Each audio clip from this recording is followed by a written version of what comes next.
안녕하세요. 파란만장한 인생사를 살고 있는 40대 초반 남자입니다. 어린 시절부터 지금까지 제 인생은 제대로 흘러간 적이 없던 것 같아요. 인생을 살다 보면 한 번씩 엇박자가 날 때가 있다고 하지 않습니까? 제 인생은 자꾸만 헛발질을 하는 순간이 있는 것 같습니다. 그리고 잘못된 헛발질은 큰 고통으로 다가왔습니다. 제 꿈은 단 하나였어요. 절대 돌아가신 아버지처럼 살지 않겠다는 다짐이었죠. 아들이 아버지처럼 살지 않겠다고 할 정도면 어떤 분이셨을지 예상이 되실 수도 있으실 겁니다. 저희 아버지는 그야말로 가장이나 아버지로서 제대로 된 역할을 해본 적이 없던 분이셨어요. 그래서 저는 어머니가 웃는 모습보다 우는 모습을 더 많이 기억하고 있을 정도랍니다. 생각해보면 어린 시절부터 부모님은 잘 맞는 구석이 없으셨어요. 성실한 어머니와 망나니 같았던 아버지가 만나 꾸린 가정은 눈물 마를 날이 없었죠.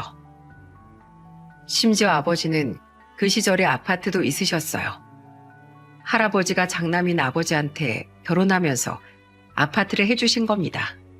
하지만 아버지는 그 아파트를 물려받고도 제대로 된 가정을 꾸리지 못했어요. 왜냐하면 아버지는 가족보다 도박과 술이 먼저였던 분이셨거든요.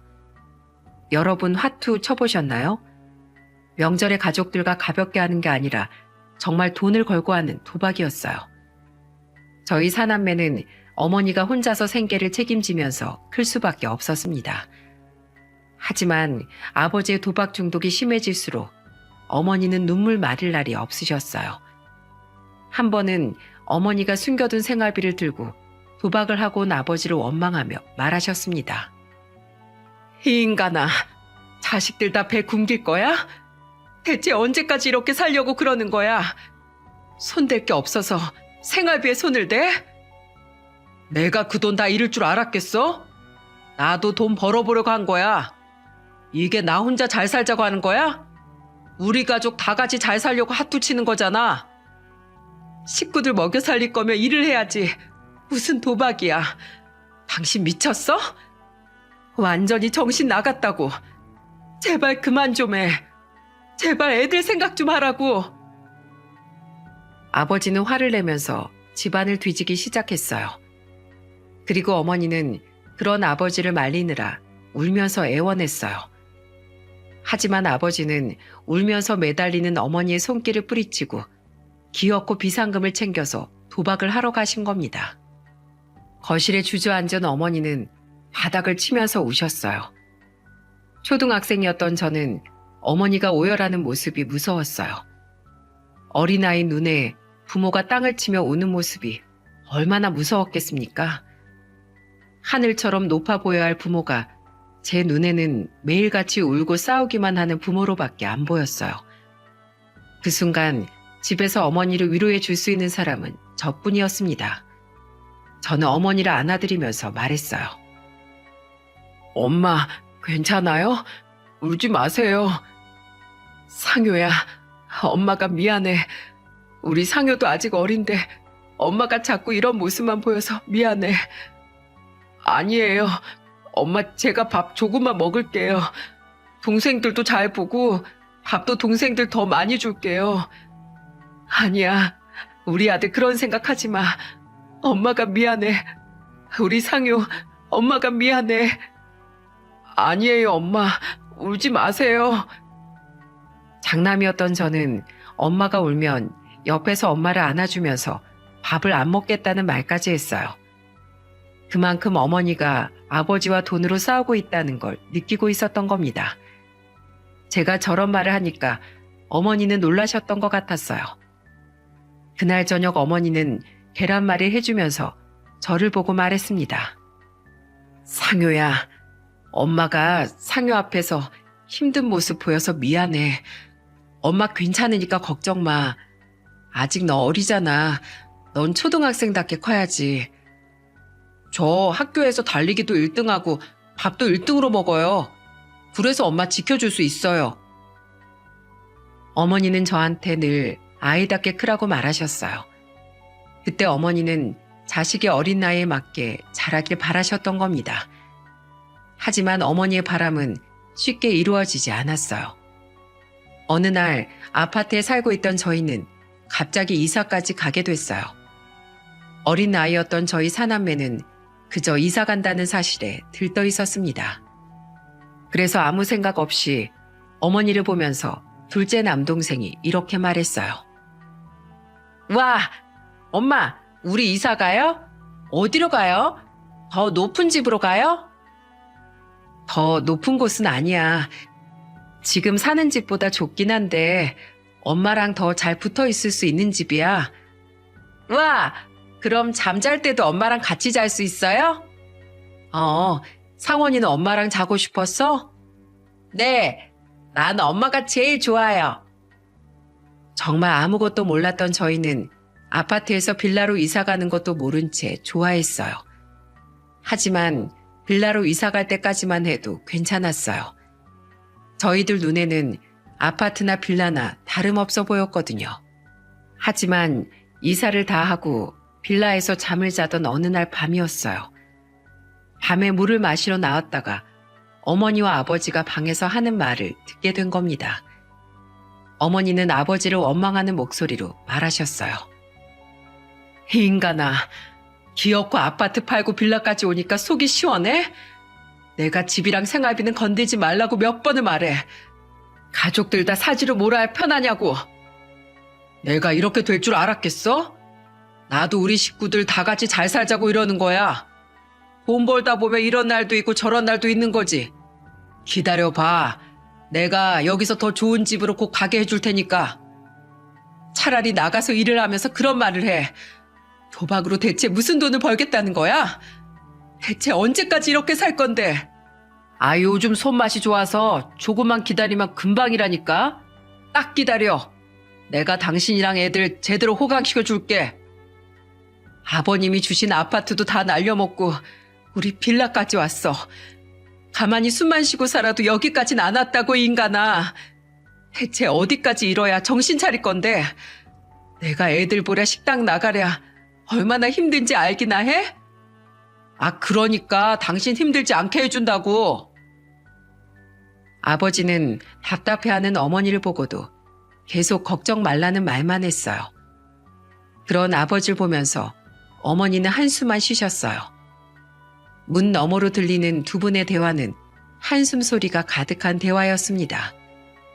그때는 잘 알지 못했지만 제가 점점 커가면서 아버지가 어떤 사람인지 알게 됐어요. 아버지는 저희가 어릴 때 늘 이런 말을 했었거든요. 아빠 돈 벌어올게. 엄마 말 잘 듣고 있어. 그때는 정말 아버지가 일하러 가는 줄 알았어요. 저희가 너무 어리다 보니까 아버지는 저런 식으로 말하기만 했어요. 늘 어머니가 일을 나갔을 때 아버지는 돈 벌러 간다는 말만 하고 나가신 겁니다. 하지만 제가 한 살씩 먹을수록 아버지의 정체를 알게 됐어요. 그냥 술 좋아하는 도박꾼인 아버지의 실체를 알고 너무 큰 충격이었습니다. 그리고 아버지가 도박꾼이라는 걸 알았을 땐 제가 이미 중학생이었죠. 중학생이 됐을 땐 빌라에서 또다시 작은 주택으로 이사까지 했을 때였어요. 어머니는 한숨을 쉬면서 저를 보며 말씀하셨습니다. 너희들한테 면목이 없다. 엄마가 너희한테 이렇게 사는 모습만 보여서 미안하다. 미안해야 될 사람은 따로 있는데 왜 엄마가 그런 말을 해요? 이렇게 된 거 다 아버지 때문이잖아요. 저도 이제 다 알아요. 그러니까 맨날 엄마 혼자 전전긍긍하지 마세요. 우리 이제 어떻게 살아야 하니? 네 아버지 정신 못 차리고 사는데 정말 속 터져서 죽겠다. 어머니는 아버지의 도박에 하루하루 근심이 늘어갔어요. 사남매가 커갈수록 집이 점점 안 좋아졌습니다. 아파트에서 빌라에서 허름한 주택까지 이사 오다 보니까 어머니는 불안해하셨습니다. 그런데 그날 저녁 아버지는 그런 어머니 속도 모르고 술에 잔뜩 취해서 들어오셨어요. 그런 아버지를 보면서 어머니는 답답한 듯 소리치셨습니다. 이 인간아, 누구 때문에 여기까지 왔는데 술까지 마시고 들어와? 당신 미쳤어? 속상해서 술 좀 마시는데 그것도 못해? 당신이 왜 속상해? 당신이 도박으로 혼자 다 날려먹고 뭐가 속상하고 억울한 건데? 진짜 답답하고 울고 싶은 사람이 나야. 당신이 뭔데? 그래, 다 내 탓이다. 자식들도 죄다 당신만 챙기고 아버지가 집에 오든 말든 신경 하나 안 쓰고 나 이 집에서 투명인간이잖아. 당신이 한 번이라도 애들을 봐줬으면 애들이 당신한테 그럴 수 있겠어? 애들 보기 부끄럽지도 않아? 그래, 내가 죄인이다. 내가 죄인이라고.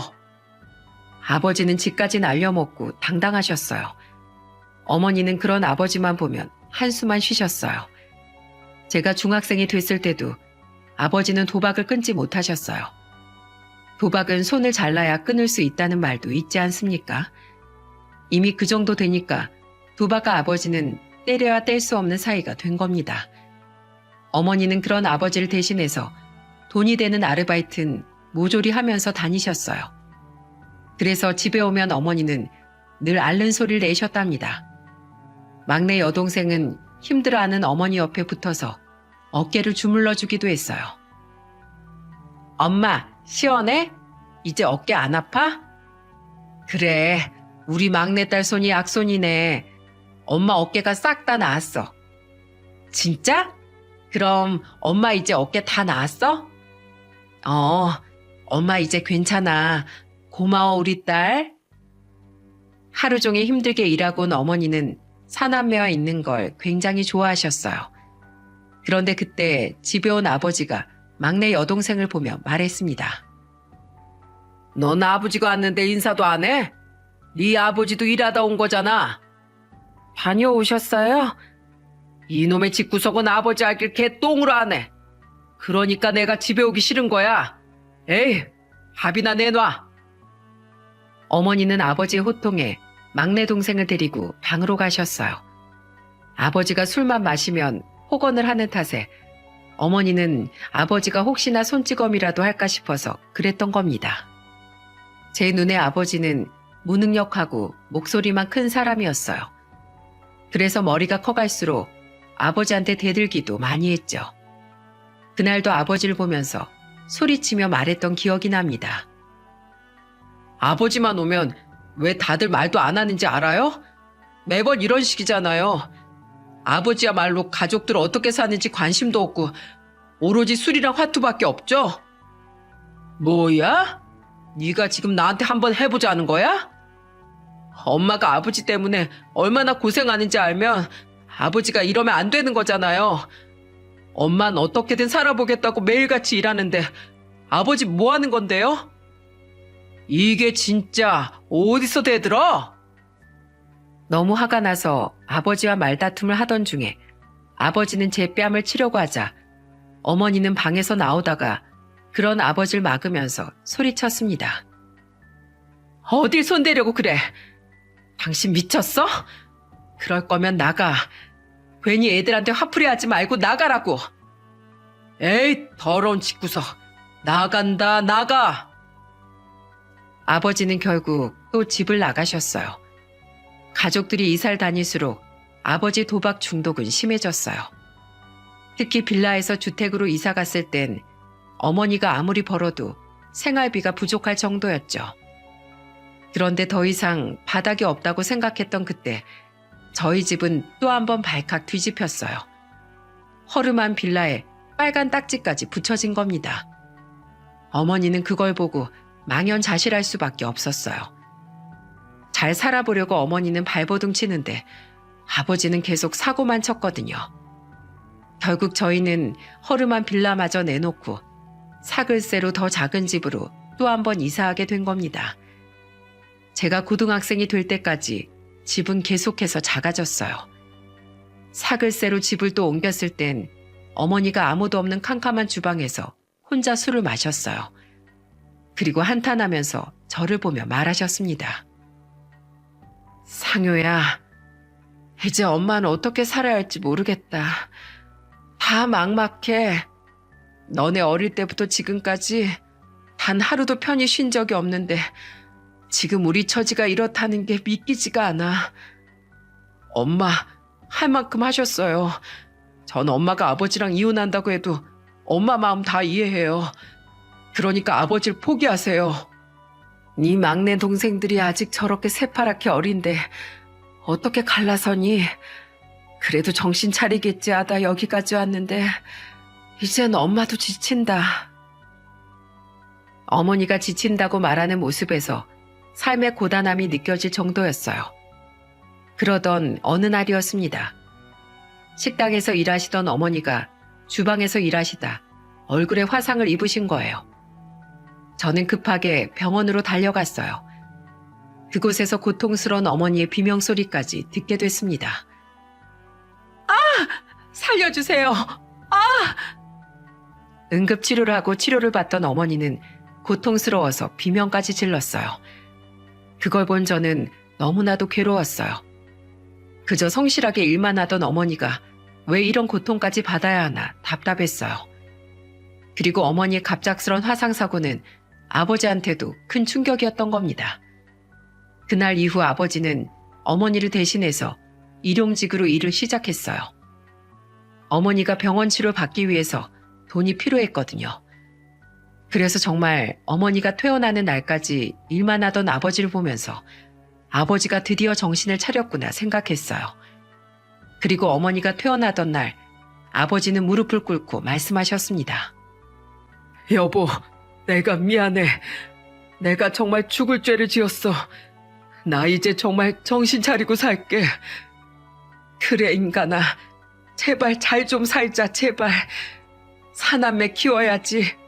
번듯하게 잘 키워놔야지. 어머니는 정신을 차리겠다는 아버지를 안아주며 우셨어요. 그래도 아버지가 이제라도 정신 차린 게 다행이라고 믿었습니다. 하지만 도박은 정말 쉽게 끊을 수 없는 거더라고요. 학교가 끝나고 집에 와보니까 어머니가 아버지와 다투고 있는 겁니다. 당신이 인간이야? 애들 보기 부끄럽지도 않아? 안 한다면서. 이제 정말 화투치러 안 간다면서. 미안해. 내가 진짜 안 가려고 했는데 오늘 정말 판이 좋다고 해서 갔어. 정말 오늘만 하고 안 가려고 했다니까. 오늘만 가려고 안 가려고 했다는 말을 지금 나더러 믿으라는 거야? 당신이 화투판에서 날린 돈이 우리 식구 생활비라고. 나도 이 손모가지 자를 수 있다면 자르고 싶을 정도야. 나도 사람처럼 살고 싶다고. 근데 그렇게 안 되는 걸 어떡해. 당신한테 좋은 남편이고 싶고 애들한테 좋은 아버지고 싶단 말이야. 아이고, 내 팔자야. 내가 정말 못 살아. 그냥 죽어 이 인간아. 손을 자르든 나가 죽던지 제발 눈앞에서 사라지라고. 내 꼴을 보고도 화투를 쳐? 나 정말 이젠 내가 쓰러질 것 같아. 제발 당신 정신 좀 차려. 결국 아버지는 끊은 줄 알았던 도박에 또 손을 대고 만 겁니다. 어머니가 얼굴에 화상 상처가 생긴 후로는 다시는 안 하는 줄 알았던 도박을 아버지가 몰래 하고 있던 거예요. 결국 아버지는 남은 재산까지 다 털어먹고 차 한 대 꼴랑 남은 상태였어요. 오죽하면 어머니가 나가서 죽으라는 말까지 하셨겠습니까? 그날 이후 한동안 아버지는 엄청 조용히 지내셨어요. 그러던 어느 날 아버지가 갑자기 통닭을 사오신 거예요. 한 번도 그런 적이 없던 아버지 모습에 저는 이제야 아버지답게 보였죠. 그날 아버지는 통닭을 3마리나 사오셨고 잘 먹고 있는 저희를 보면서 말하셨어요. 녀석들 아주 잘 먹네. 이렇게 통닭 좋아하는 줄 알았으면 아빠가 진작에 좀 자주 사다 줄 거 그랬네. 처음 보는 아버지 모습에 저는 너무 당황스러웠어요. 그런데 아버지가 그때 어머니한테 흰 봉투를 건네면서 말했습니다. 여보, 나 때문에 많이 고생하지? 자, 이거 받아. 뭐야? 당신 설마 또 핫도 치러 간 거야? 아니야. 이거 정말 도박이랑 관련 없는 돈이야. 진짜야. 그럼 당신이 이런 돈이 어디서 난 거야? 사실 나 차 팔았어. 이젠 타고 다닐 필요 없을 것 같아서. 이 인간아, 언제 사람 될래? 차를 또 왜 팔아? 일구할 생각을 해야지. 이제 우리 남은 것도 하나 없이 어떡할 거야? 아휴, 못 산다, 못 살아. 아이고, 내가 저런 놈을 만나서 내 인생이 이게 뭐야? 여보, 미안해. 내가 정말 못난 남편이야. 내가 없어져야 당신이 편할 거야. 내가 정말 당신한테 너무 미안해. 그래, 나가 뒤져. 그냥 나가서 쥐도새도 모르게 뒤지라고. 새끼들 4명이 당신만 보고 있는데 일할 생각은 안 하고 차 팔아서 돈만 들어오면 어떡하자는 거야. 나 이제 미역 공장 나간 지 겨우 2달이야. 내가 얼마나 힘든지 알아? 당신 내가 얼마나 이를 악물고 버티는지 알기나 하냐고. 미안해 여보. 그리고 얘들아, 아빠가 너희한테 참 미안하다. 아버지는 가족들을 보면서 고개를 숙이고 울기 시작했습니다. 통닭을 먹고 있던 사남매는 어리둥절해했어요. 그렇게 아버지는 미안하다는 말만 반복하면서 한참 동안 우셨어요. 그러더니 자리에서 일어나 어머니를 보면서 말하셨습니다. 여보, 나 나가서 술 한잔 마시고 올게. 그래, 나가. 내 눈에 띄지 말고 그냥 나가. 차라리 안 보는 게 편해. 어머니는 아버지가 나가거나 말거나 신경도 안 쓰셨어요. 그런데 그건 아버지의 마지막 고해 성사였어요. 아버지는 그날 이후로 돌아오지 않으셨습니다. 아버지는 삶을 마감하기 위해서 마지막으로 어머니께 200만 원을 주셨던 거예요. 그때 아버지는 정말 죽어야 도박을 끊을 수 있다고 생각하신 겁니다. 아버지가 싸늘한 죽음으로 발견됐을 때 어머니는 오열하면서 우셨어요. 넌 살아서도 날 괴롭히더니 죽을 때까지 이렇게 날 괴롭혀? 이렇게 죽으면 나보고 어떻게 살라는 거야? 차라리 그때 잘 살아보고 싶다고 나한테 부탁이라도 하지 그랬어. 살려달라고 했어야지. 나보고 애들 데리고 어떻게 살라고 이렇게 가는 거야. 어머니는 마지막에 아버지가 200만 원을 주고 간 게 마음에 걸린 겁니다. 게다가 마지막 순간에 모진 말까지 내뱉은 게 어머니는 너무 미안하다며 자책까지 하셨어요. 심지어 어머니는 아버지 빈소에서 가슴을 내리치면서 오열하면서 이런 말까지 하셨습니다. 여보, 내가 미안해. 내가 잘못했어. 그러니까 제발 돌아와. 애들 크는 거 같이 봐야지. 정말 아버지는 끝까지 어머니 마음에 한 덩이 짐까지 얹어주고 가셨어요. 이런 부모님을 보고 자라서 그런지 저는 절대 아버님처럼 안 살겠다고 다짐했어요. 무능력한 아버지가 되느니 차라리 노총각이 되겠다고 다짐할 정도였습니다. 집안 형편상 저는 고등학교를 졸업하고 대학 진학까지 포기했어요. 그리고 직업군인으로 12년 동안이나 살았습니다. 하지만 저도 나이가 들다 보니까 번듯하게 살면서 정말 내 가정을 꾸리고 싶은 욕심이 생겼어요. 술, 담배도 안 하고 그저 성실함을 무기로 살고 있던 저는 정말 좋은 가장이 되어줄 거라고 다짐했습니다. 돈을 더 많이 벌기 위해 경호원으로 일하다가 한 회사의 보안팀장으로 입사를 하게 됐어요. 그래도 회사 보안팀장이 되니까 월급도 잘 들어오고 안정감이 들었습니다. 직업을 바꿔가면서 안정을 찾을 쯤에 저는 아내를 소개로 만나게 됐어요. 아내는 콜센터 직원으로 일하던 사람이었는데 야무진 성격에 똑부러졌습니다. 대화가 잘 통해서 자주 만나다 보니 어느새 연인으로 발전되어 있었죠. 그렇게 연애하는 동안 싸움 한 번 없이 1년 반이나 만날 수 있었어요. 그때 저는 아내와 정말 운명이라고 생각할 만큼 잘 맞는 부분이 많았습니다. 아내는 저와 같은 가정 형편이었거든요. 그래서 결혼에 대해 이야기할 때 아내는 진지한 목소리로 말했어요. 난 맞벌이 해도 되니까 꼭 내 자식한텐 아낌없이 다 해줄 거야. 난 외동딸이긴 했는데 엄마가 너무 나만 보고 살아서 너무 답답했어. 그래서 내 딸은 하고 싶은 거 다 해주면서 자유롭게 살게 해주고 싶어. 나도 아이가 생기면 애들 앞에선 싸우지 않고 꼭 좋은 것만 주면서 키울 거야. 오빠, 우리 정말 잘 살자. 나도 오빠한테 잘할게. 그때 아내와 미래를 약속하면서 정말 행복했어요. 그리고 처음 예비 처가에 인사 갔을 때 아내가 왜 예비 장모를 답답하게 생각했는지 알 수 있었습니다. 같이 밥을 먹으면서도 예비 장모는 아내를 보면서 걱정하는 목소리로 말했어요.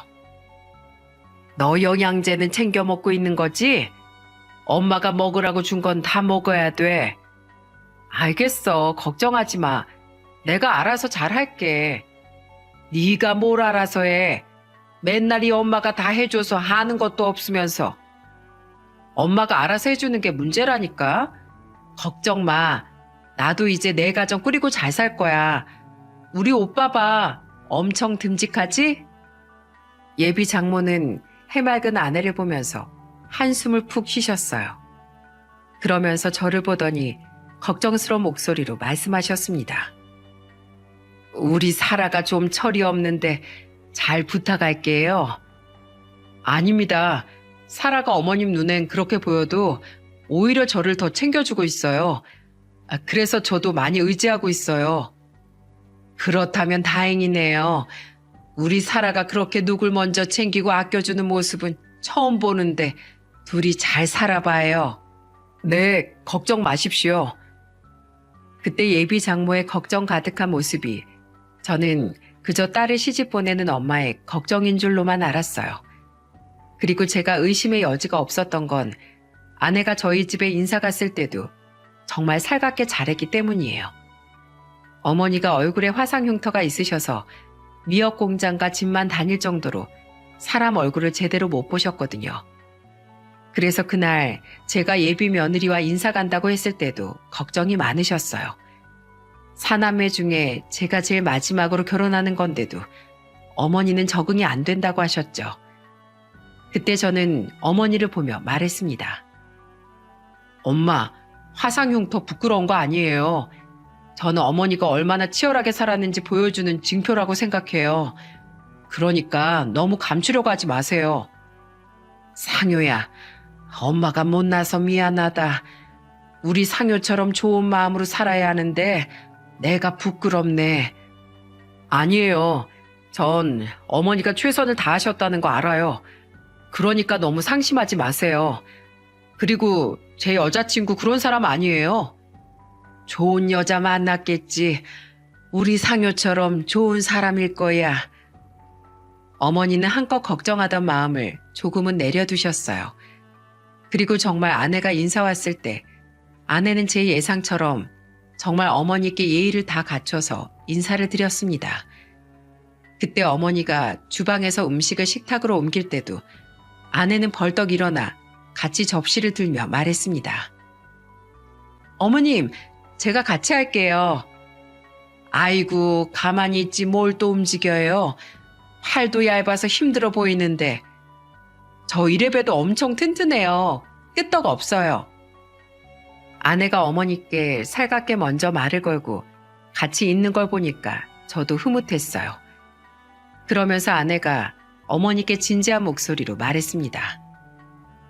어머니께서 최선을 다해서 키워주신 상효 씨랑 저 행복하게 살게요.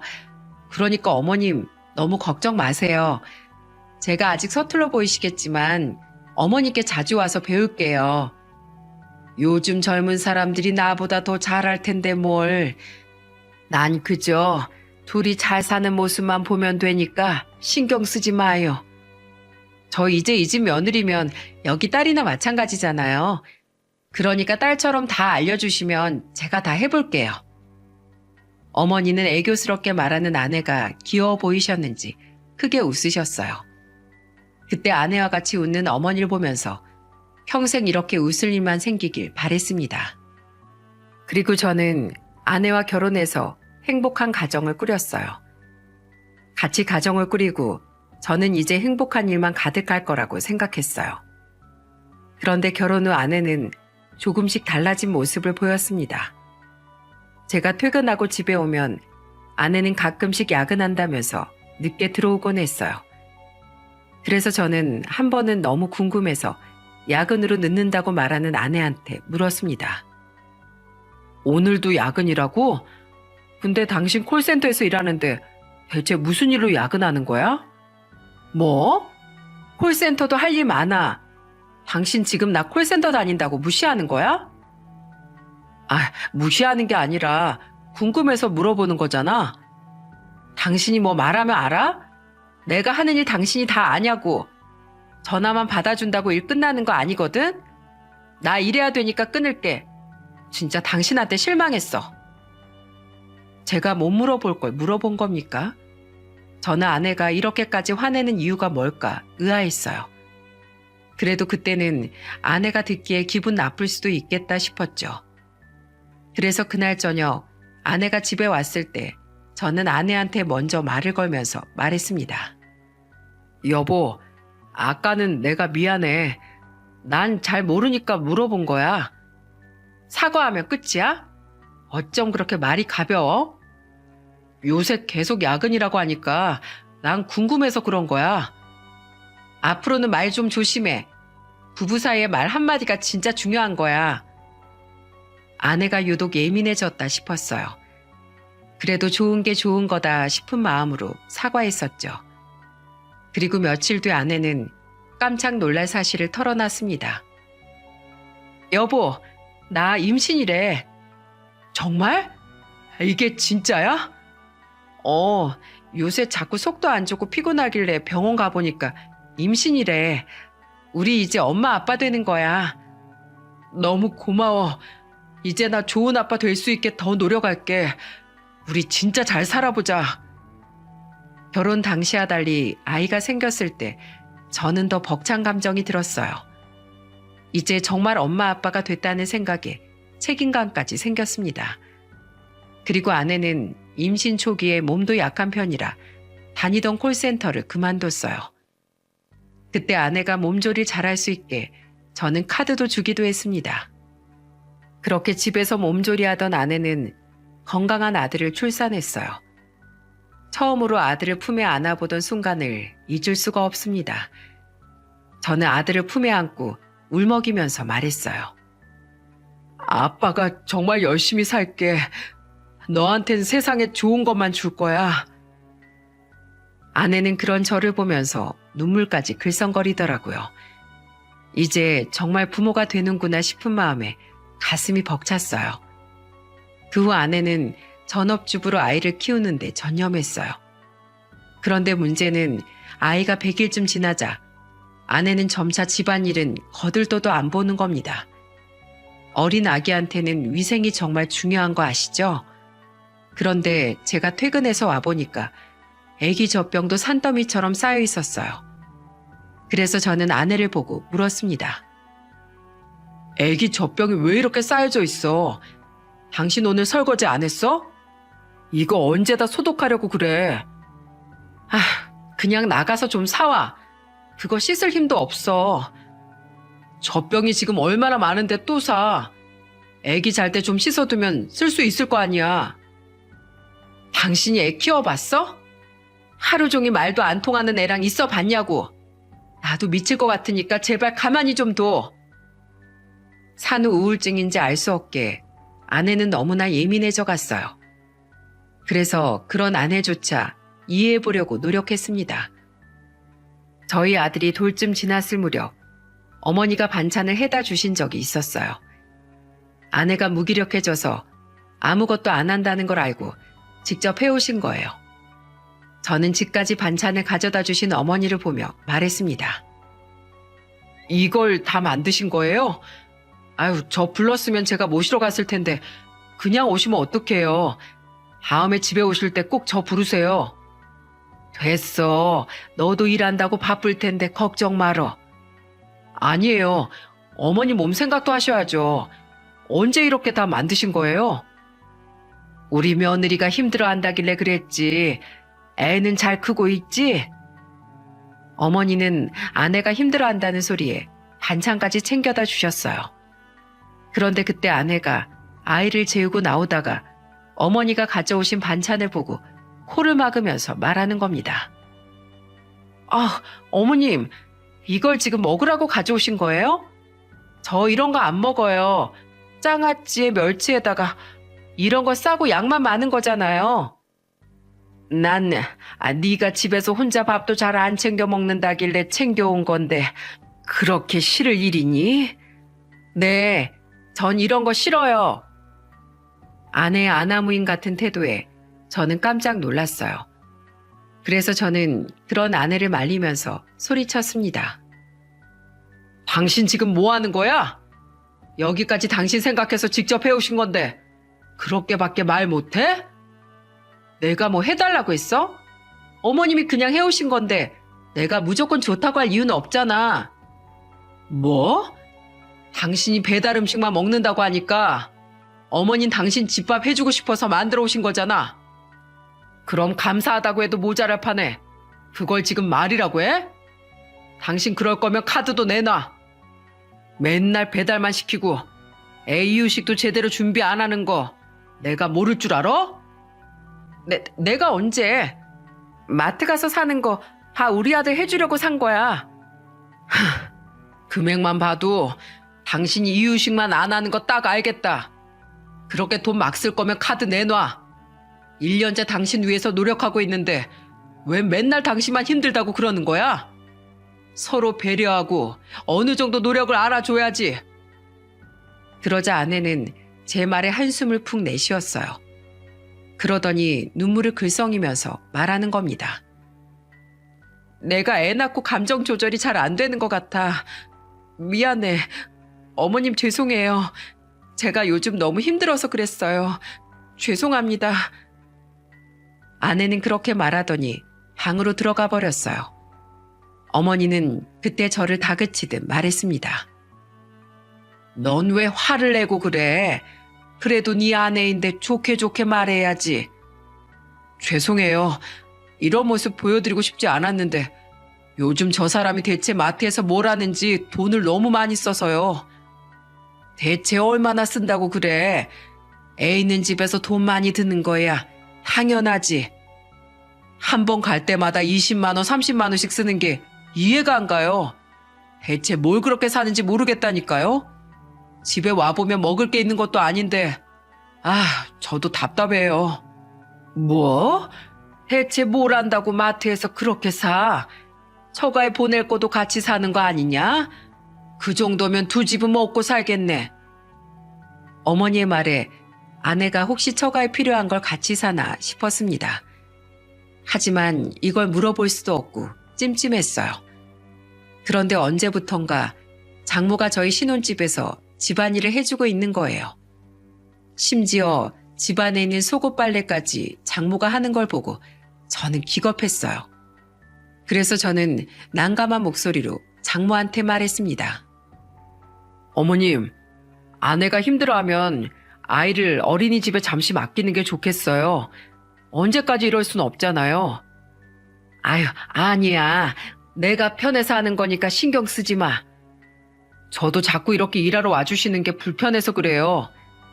내가 자네한테 미안한 게 많아서 그래. 내가 참 그러면 안 되는데. 네? 뭐가요? 장모님이 이렇게 해주시는데 제가 더 감사하죠. 이제는 좀 쉬세요. 장모님은 저한테 자꾸 미안하다는 말을 하셨어요. 대체 왜 그런 말을 하는지 저는 도무지 알 수가 없었습니다. 그런데 며칠 뒤 저는 깜짝 놀랄 말을 듣게 됐어요. 그것도 어머니를 통해서 말이죠. 어느 날 어머니가 저한테 다급한 목소리로 전화로 말하시는 겁니다. 상효야, 내가 마트에서 새 얘기를 봤는데 아무래도 이상해. 뭘 사도 꼭 2개씩 사고 있어. 그런데 친정에 보내는 것 같진 않어. 남자 속옷도 사던데 네가 한번 오늘 저녁에 봐라. 네? 정말요? 예, 제가 한번 볼게요. 저희 신혼집이 친정과 시댁이 모두 가까웠기 때문에 아내가 마트에 간 걸 어머니가 딱 보신 거예요. 그래서 그날 저녁 저는 어머니 말대로 마트에서 뭘 샀나 찾아보려고 했어요. 그런데 아내가 사온 물건들이 안 보이는 겁니다. 그래서 아내한테 궁금한 목소리로 물었어요. 여보, 오늘 마트 다녀온 거 아니야? 장 봐온 거 다 어딨어? 아, 그거 이유식 재료 사온 거지. 손질해서 큐브에 얼려놨어. 왜? 당신 뭐 찾아? 아니, 당신 혹시 내 속옷 사온 거 없나 해서. 아, 그걸 뭐하러 사? 당신이 돈 아끼라면서. 나도 이제 알뜰하게 살 거니까 걱정 마. 아내의 말에 저는 깜짝 놀랐어요. 어머니가 분명히 사는 걸 봤다고 했는데 아내는 이유식 재료만 샀다는 겁니다. 그때 저는 아내가 다 2개씩 샀다던 말에 장모님께 전화를 걸었어요. 장모님, 잘 계셨어요? 정서방, 잘 있었나? 무슨 일이야? 다른 게 아니라 어제나 오늘 아내가 장모님께 뭐 사다 드린 게 있나 해서요. 뭐?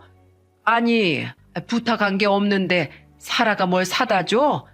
아무것도 없어.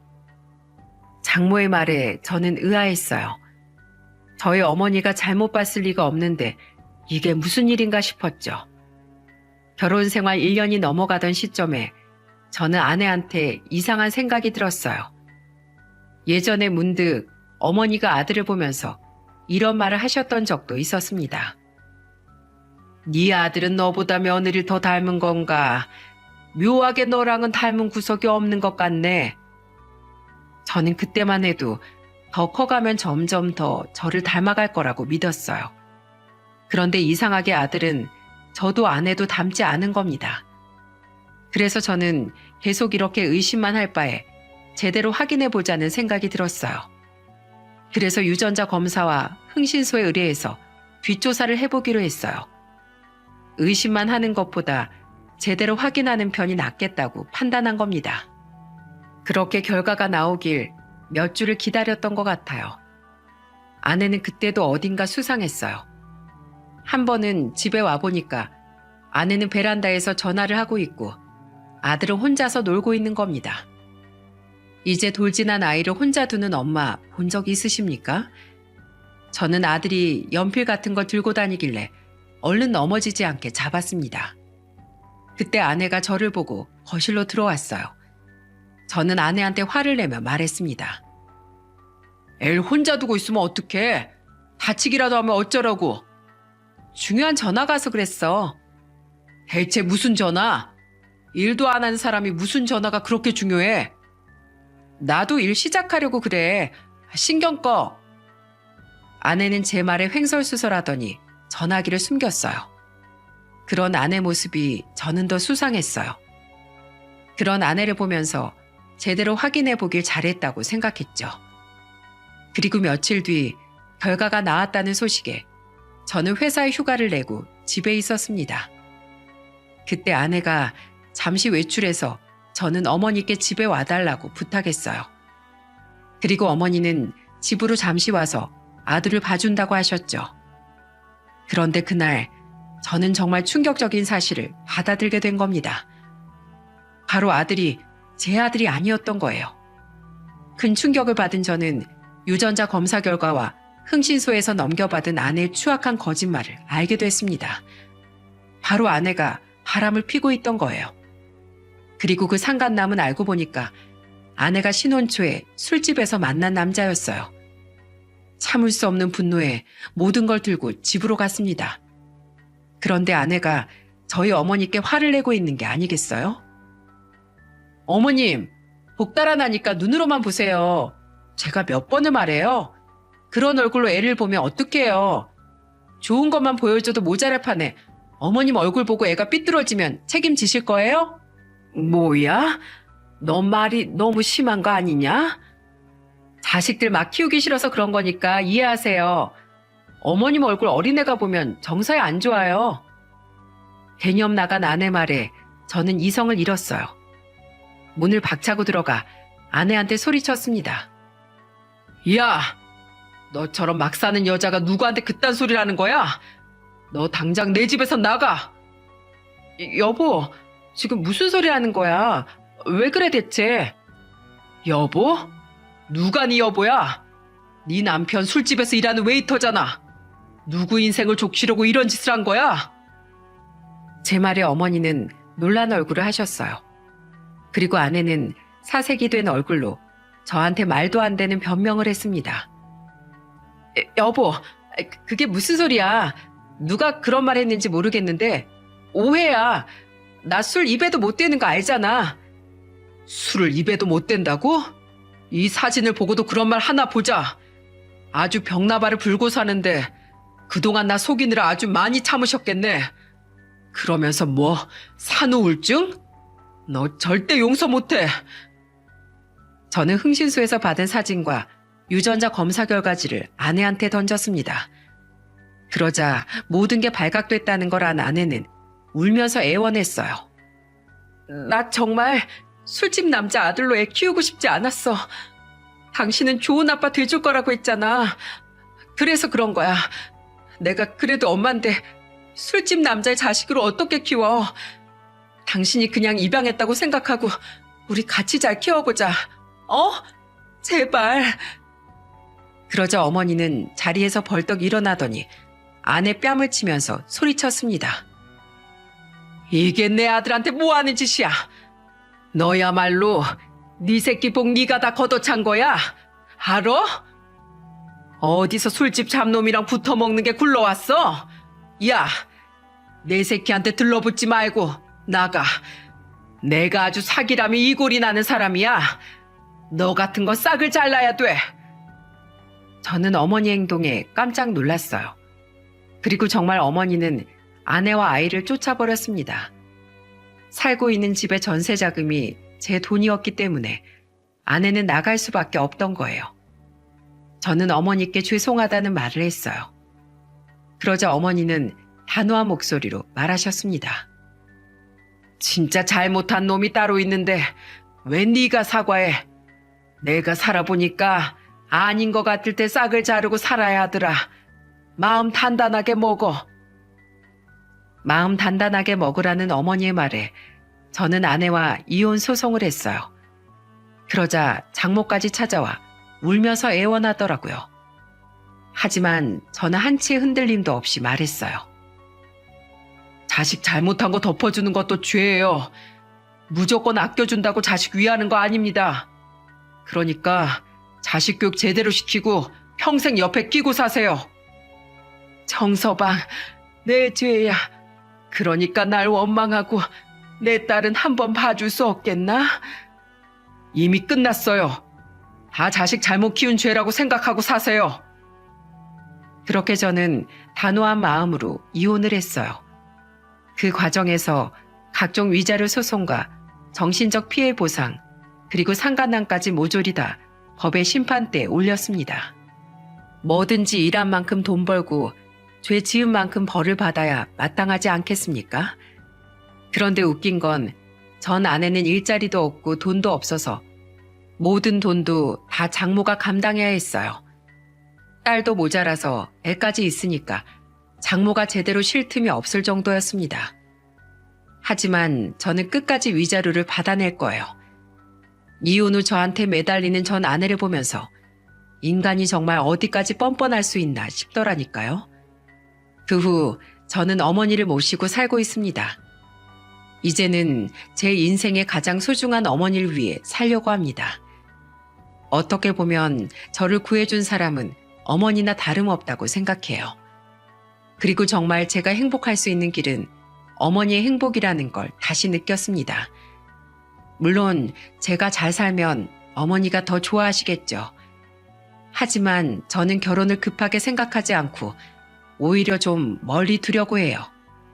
한번 겪어보니까 좋은 가정은 제가 건강하고 가치관이 바로 잡혔을 때 이루어진다고 생각해요. 또 아이한테도 떳떳한 부모가 되려면 지금의 상처를 극복해야 된다고 판단했어요. 제 파란만장한 사연 들어주셔서 정말 감사드려요. 저 같은 사람도 꿋꿋하게 사는데 지금 힘든 위기에 있는 분들에게 힘이 되었으면 좋겠습니다. 그리고 저에게 귀한 조언을 남겨주신다면 가슴에 새기고 살겠습니다. 모두 감사드립니다.